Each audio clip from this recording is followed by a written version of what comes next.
4 ఎకరాల్లోపు రైతులకు భరోసా నిధులు పడ్డాయా లేదా? 4 ఎకర్స్ కంప్లీట్ అయిందని గవర్నమెంట్ చెప్తున్నది. సో మీ అభిప్రాయాన్ని కమెంట్ రూపంలో చెప్పే ప్రయత్నం చేయండి. రైతు భరోసా పథకంలో భాగంగా బుధవారం 4 ఎకరాల్లోపు భూమి ఉన్న రైతులకు ప్రభుత్వం నగదు బదిలీ చేసింది. రాష్ట్ర వ్యాప్తంగా 6,33,000 మంది రైతులకు 1,313 కోట్లను వారి ఖాతాల్లో జమ చేసిందట. దీంతో ఇప్పటిదాకా 5,215 కోట్లు బదిలీ చేసినట్లయింది. గురువారం 5 ఎకరాల వరకు ఉన్న రైతులకి భరోసా నిధులు విడుదల చేసే అవకాశాలున్నాయి. ఇవాళ 5 ఎకర్స్ ఉన్న వాళ్ళకు వస్తుందట. ఇట్లా 9 డేస్లో 9,000 crores ఇవ్వబోతున్నామని గవర్నమెంట్ చెప్తున్నది. సో పడ్డదా మరి 4 ఎకరాలు ఉన్న వాళ్ళకి?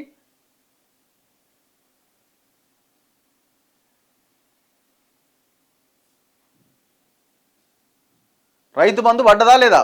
పడలేదట. ఎన్ని ఎకరాలు పడలేదన్నా.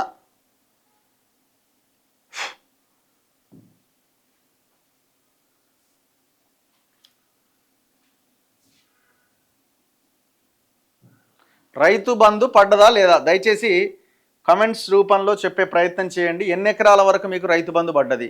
3 ఎకరాల వరకు నిన్న పడ్డది అంటున్నారు, 4 ఎకరాలు అంటున్నారు. ఎస్, రవికుమార్ మున్నూరు పడ్డదట. ఇవాళ 5 ఎకరాల వరకు పడే అవకాశం ఉందట. ప్రశాంత్ బోదాస్ 1 ఎకర్, 3 ఎకరాల 30 గుంటలు పడలేదట. ఎందుకు పడలే మరి? రీజన్ ఏందో ఏం చెప్తున్నారు అధికారులు? పడ్డాయి, లేదు, ఓకే, నో. 4 గుంటలకు రైతు బంధు కూడా పడలేదట. 4 ఎకరాల గుంటల 2 ఎకరాలకు పడ్డదన్న. 2 ఎకరాలకు మొన్ననే పడ్డట్టుంది. రైతు భరోసా క్రెడిటెడ్, పడలేదు. 2 ఎకరాల 2 గుంటలు. ఎస్, నో, లేదు. ఉత్తగానే నో అంటున్నారా, నిజంగానే పడలేదు అంటున్నారా?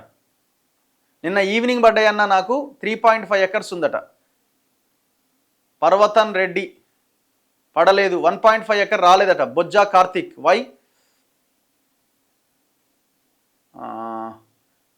4 ఎకరాలకు మాకు పడ్డదంటుండు సుదర్శన్ రెడ్డి.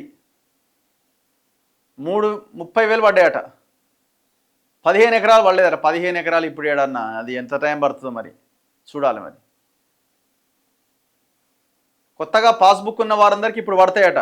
కొత్తగా ఇప్పుడు ఎవరైనా ప్రాపర్టీ భూములు కొనుగోలు చేసిన వాళ్ళు, లేకపోతే రిజిస్ట్రేషన్ అయ్యి మ్యూటేషన్ అయిపోయిన తర్వాత మీరు ఇక మాకు ఆటోమేటిక్గా వచ్చేస్తుందని అనుకోకండి.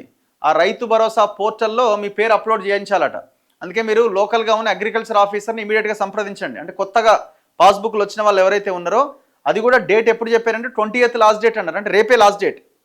20వ తేదీలోగా మీరు వెళ్ళి ఆ రైతు భరోసా పోర్టల్లో మీరు అప్లోడ్ చేయించుకోవాలి మీ పేరుని. మా ఆల్రెడీ రిజిస్ట్రేషన్ అయిపోయింది కదా ఎప్పుడో అని అనుకోకండి. కొత్తగా ఎవరైతే జూన్ 5వ తేదీని కట్ ఆఫ్ పెట్టినారు, ఆ లోపు ఎవరైతే రిజిస్ట్రేషన్ చేసుకున్నారో వాళ్ళందరికీ పడుతుందట. నిజంగానే పడలేదన్న 4 ఎకర్స్ అట. మాకు భూమి లేదు, భూమి లేని వాళ్ళకి ఏమీ లేదు. అదే దరిద్రం. కాంగ్రెస్ పార్టీ తొత్తు. నువ్వు కాంగ్రెస్ కండువా కప్పుకున్నట్టున్నావు కదా, ఫస్ట్ నువ్వేందో చెప్పు అన్న. అవుట్సోర్సింగ్ ఎంప్లాయీస్ 2 months జీతాలు లేవు. 2 లక్షల రుణమాఫీ కాలే. నాకు 3 ఎకరాలకు పడ్డది. 4 ఎకర్స్ ఓకే. మా ఊర్లో అందరికీ 3 ఎకరాలకు పడ్డదన్న. అదే ఇవాళ 4 ఎకర్స్, నిన్న 4 ఎకర్స్ వరకు పడ్డది అంటున్నారు అన్న. అవుట్సోర్సింగ్ ఎంప్లాయీస్ 2 months జీతాలు లేవు. బిలో 5 ఎకర్స్ వేయండి అన్న. 15 ఎకర్స్ మాకు పడలే, మాకు వద్దు అంటుండు. మంచి పని చేశారు. 24,000 పడ్డాయట. అంటే 4 ఎకరాలు అంటే 4 6 24. ఎకరా 10 గుంటలు పడలే. 7 ఎకర్స్కి లాస్ట్ టైం పడలేదు, ఇప్పుడు కూడా పడలేదు. 8 గుంటలు ఉంది నాకు, ఇంకా పడలేదు. మా ఊర్లో అందరికీ 3 ఎకరాలకు పడ్డది, రుణమాఫీ కాలేదు. 16 గుంటలకి 2,400 వచ్చినాయట. రాజు పద్మశాలి రుణమాఫీ గురించి మాట్లాడడం లేదన్న. ఇంకా రాలేదా? 50 కోట్లు 100 కోట్లు ఏదో రిలీజ్ చేసినట్టున్నారు. అసలు వాళ్ళ పరిస్థితి చాలా ఘోరం. ఇంతవరకు ఆ పద్మశాలి సహకార సంఘాలకు ఎలక్షన్స్ పెట్టాలన్న ఆలోచన కేసీఆర్ చేయలే, వీళ్ళు చేయట్లే.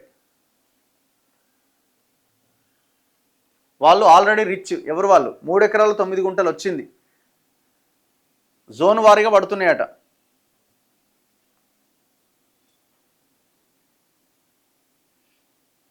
ఖమ్మంకి రా అన్న, చాలా ప్రాబ్లమ్స్ ఉన్నాయి. తప్పకుండా.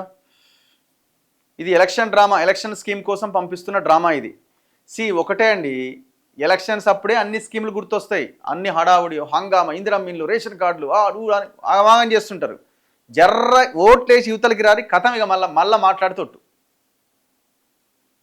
ఇక మళ్ళీ మాట్లాడేది ఏమైనా ఉంటుంది, త్వరలో అతి త్వరలో అని పేపర్లలో రాయిస్తూ ఉంటారు. 3 ఎకరాల 30 గుంటలు ఇంకా రాలేదట, రేషన్ కార్డు అన్న 4 ఎకరాలకు పడ్డదట.